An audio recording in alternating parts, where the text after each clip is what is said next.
नमस्ते दोस्तों। आज हम बात करते हैं इच्छाओं की। मैं जानता हूँ जब हम स्पिरिचुअलिटी की बात करते हैं या आध्यात्म की बात करते हैं तो स्पिरिचुअलिटी या आध्यात्म में जो पहला प्रहार या पहला दोषी जिसे माना जाता है वो है इच्छा है।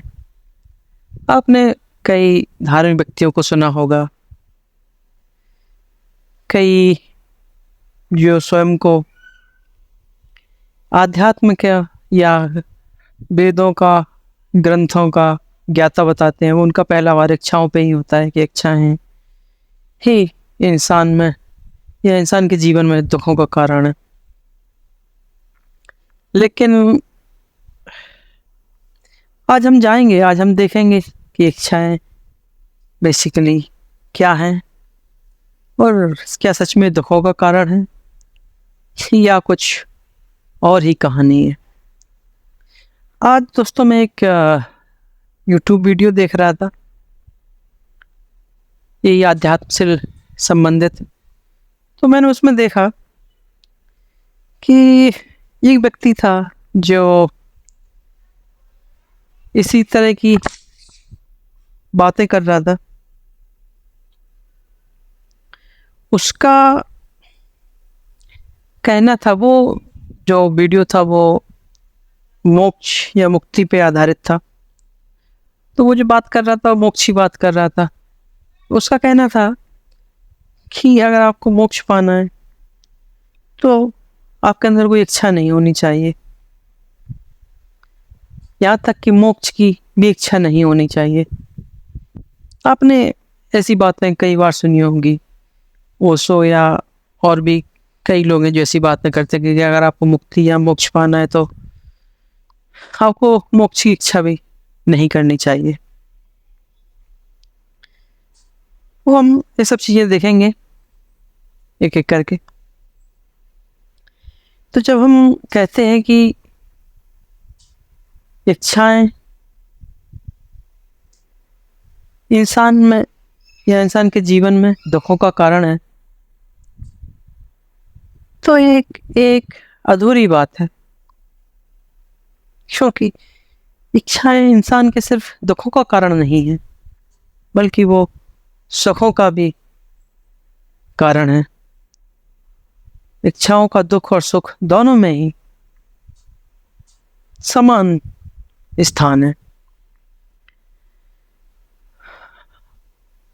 अगर आप इस चीज को ध्यान से देखें, अगर आप जीवन को एक नजरिए से देखें तो जीवन इच्छाओं के अलावा और कुछ नहीं है, राइट? जब हम कहते हैं जीवन, तो जीवन आखिर क्या है? जीवन चित्त में या उस परम कॉन्शियसनेस में की गई एक गहनतम या एक मूलतम इच्छा ही तो है। आप ये जो संसार देखते हो, ये जगत देखते हो, ये जो दृश्य जगत है या जो अदृश्य जगत भी है, वो क्या है? वो एक इच्छा मात्र ही तो है। आप अपने जीवन को देखें और आप और सब चीज़ों को छोड़ दें, आप अपने ही जीवन को देखें। आपका जीवन, जिसे आप जीवन कहते हैं, या जीवन का हर वो पहलू जिसे आपने जाना है या जिसकी आपको थोड़ी सी भी समझ है, अगर आप उसको ध्यान से देखें तो वो क्या है? वो भी इच्छा ही है, राइट? आप कहते हैं कि आपसे मतलब मेरा उन लोगों से है जो लोग स्वयं को आध्यात्म का ग्रंथों का ज्ञाता बताते हैं। उनका कहना होता है कि आपको इच्छाओं से मुक्त होना है, लेकिन वो ये भूल जाते हैं कि इच्छाओं से कोई मुक्ति नहीं है। क्योंकि आप जिसे आप कहते हो वो एक गहनतम, एक बहुत ही मूल में की गई इच्छा ही है। आपका अस्तित्व एक इच्छा ही है, उससे ज्यादा कुछ नहीं। आप जिसे मैं कहते हो या जिसे आप स्वयं कहते हो, वो परम चेतना में की उठी हुई एक इच्छा ही है। जो लोग इच्छाओं का विरोध करते हैं, उनको दमन करने की बात करते हैं, वो एक ही चीज दर्शाता है कि उन्हें जीवन की कोई समझ नहीं, उन्होंने जीवन को जाना नहीं, उन्होंने बस रटी रटाई बातें, कहीं से सुनी सुनाई बातें अपने जहन में डाल ली है, उनमें उनका कुछ दर्शन नहीं, उन्होंने जीवन को जाना नहीं, बस वो बातें सुनाते रहते हैं, कहीं से उन्होंने सुन ली है, कहीं से पढ़ ली है, वो कहते रहते हैं एक रटे हुए तोते की तरह, जिसका जीवन में कोई मूल्य नहीं। मैं जानता हूं कि कई धर्म ग्रंथों में कई जगहों पे ऐसा बताया है, खासकर अगर आप बुद्ध का विचार देखोगे तो उसमें ये तथ्य या ये चीज कहीं मिलती है कि आपके दुखों का कारण इच्छाएं हैं ही हैं, लेकिन ये बात का पूरा पहलू नहीं है, ये बस आधा पहलू ही है, क्योंकि इच्छाएं सिर्फ दुखों का कारण नहीं है, इच्छाएं सुखों का भी कारण है, इच्छाएं आपके अस्तित्व का भी कारण है, ना सिर्फ कारण है बल्कि इच्छाएं ही आपके अस्तित्व का मूल है। अगर आप देखोगे तो ये अस्तित्व विराट की एक इच्छा मात्र ही है। इसीलिए लेकिन अब हम देखते हैं कि इच्छाओं का या इच्छाओं से मानव जीवन में जो दुख पैदा होते हैं, उस पहलू को भी जानना या देखना जरूरी है। ये बात सत्य है कि जीवन में इच्छाएं ही हैं जो दुखों का कारण भी बनती हैं, लेकिन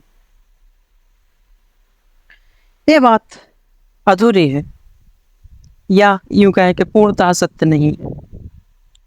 जीवन में दुखों का कारण इच्छाएं नहीं बल्कि इच्छाओं की पुनरावृत्ति या सीमित इच्छाएं होना है। अगर आप अपने जीवन में देखोगे तो इच्छाएं बार बार रिपीट होती है, सेम तरह की आप इच्छाएं करते हो बार बार, या आपकी जो इच्छाएं हैं वो बहुत छोटी हैं। अगर आप देखोगे तो जीवन कहता है कि इच्छाएं करो और बड़ी इच्छाएं करो, इच्छाओं को रोको मत, और जीवन में इच्छाओं को रोकने की जरूरत भी नहीं है, बल्कि जीवन इच्छाओं पे ही खड़ा हुआ है, और जीवन कहता है कि और इच्छा करो और बड़ी इच्छा करो। इंसानों के साथ समस्या यह है कि वो ज़्यादा बड़ी इच्छाएं नहीं कर पाते, ज़्यादातर मनुष्यों के साथ जो जिसे हम मुक्ति कहते हैं, या जिसे हम परम चेतना कहते हैं, जिसे हम ईश्वर कहते हैं, वो एक विराट इच्छा ही तो है। ईश्वर को पाना, मुक्ति पाना या इवॉल्व होना, जो भी है वो भी एक बड़ी इच्छा ही तो है, और क्या है। जब आप कहते हो कि मुझे मुक्त होना है, मुझे इवॉल्व करना है, मुझे ईश्वर को प्राप्त करना है, मुझे परमानंद की प्राप्ति करना है, तो ये भी इच्छा ही है। तो आप क्यों नहीं समझते कि जीवन इच्छा ही है, और इच्छाओं के विरोध से कभी कोई कहीं नहीं पहुंच सकता, क्योंकि इच्छाओं का विरोध जीवन का विरोध है। आपको खाली ये देखना है कि आपकी जो इच्छाएं हैं कहीं वो एक सर्कल में तो नहीं फंसी हैं, कहीं आप सेम ही तरह की इच्छाएं बार बार तो नहीं कर रहे। इंसानों से जो गलती होती है वो है कि उसकी सीमित इच्छाएं, वो इच्छाओं को बड़ा नहीं कर पाता, क्योंकि वो अपने चारों तरफ जो देखता है, जो समझता है, उसकी इच्छाएं भी उसी अनुसार होती हैं। बड़ी इच्छाएं या असीमित इच्छाएं करने के लिए एक बहुत गहरी समझ और एक बहुत गहन चिंतन की आवश्यकता होती है। इसीलिए इसीलिए मैं कहता हूँ कि जीवन का जो इच्छाएं हैं वो जीवन का आधार है, वो जीवन के विरोध में नहीं है। कई लोग समझते हैं ये हमारे जो धर्म ग्रंथों का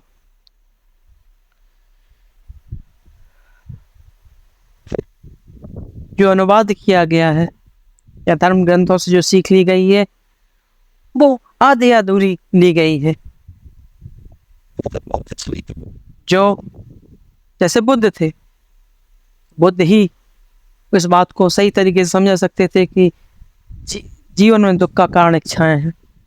अगर बुद्ध होते तो आप उनसे क्वेश्चन करते तो आंसर ये नहीं होता, बल्कि आंसर ये पूरा होता कि इच्छाएं जीवन का आधार हैं। लेकिन आज उनके नाम पे कोई भी आता है, कुछ भी कहता है, और हमने इस जीवन को एक ऐसी धर्म ग्रंथों के या धार्मिक बातें जिनका हमें पता नहीं होता, उनकी बातें कर करके हमने जीवन को इतना उलझा दिया है कि कोई भी सीधी सीधी बात इंसान समझ नहीं पाता।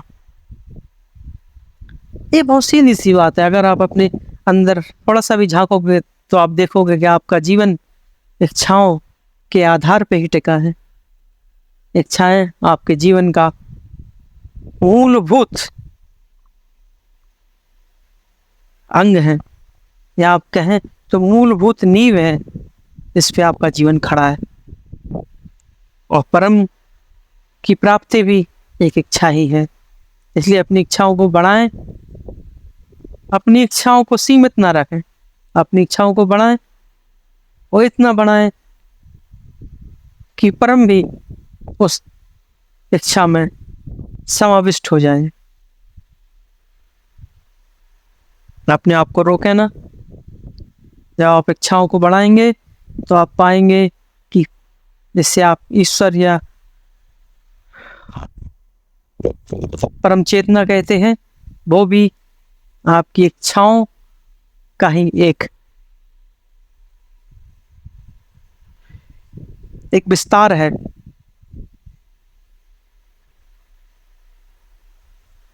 जीवन में जरूरत है इच्छाओं को कंट्रोल करने की नहीं, बल्कि आपके अंदर जो इच्छाएं हो रही हैं उसको समझने की और उसकी जो असीमित पावर है उसको समझने की, उसको फॉलो करने की। आप उसको फॉलो कीजिए इच्छाओं को, और आप पाएंगे कि इच्छा ही वो सीढ़ी है, इच्छा ही वो सीढ़ी है जो आपको परम चेतना से मिला सकती है। इसके अलावा और कोई सीढ़ी नहीं। जो लोग कहते हैं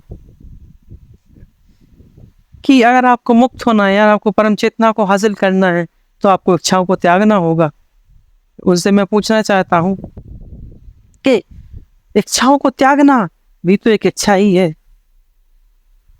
क्या इच्छाओं को त्यागना एक इच्छा नहीं है? तो आप इन शब्दों के, इन बातों के जाल में मत फंसिए। आप अपने अंदर देखिए कि आपके अंदर जो जीवन है वो क्या कहता है। आप उसको समझने के, पढ़ने की कोशिश कीजिए, और जब उसको पढ़ेंगे तो वो बहुत सीधा सा है, ये रास्ता बहुत सीधा है। सीधा सीधा समझ में आता है कि जीवन इच्छाएं करता है और बड़ी इच्छाएं करता है। ये जीवन का रूप है और जीवन की परम अवस्था ही ईश्वर है। अगर आप खुली आंखों से इस साधारण सत्य को नहीं देख पाते तो ईश्वर प्राप्ति बहुत दूर की बात है। आज के लिए बस इतना ही। धन्यवाद।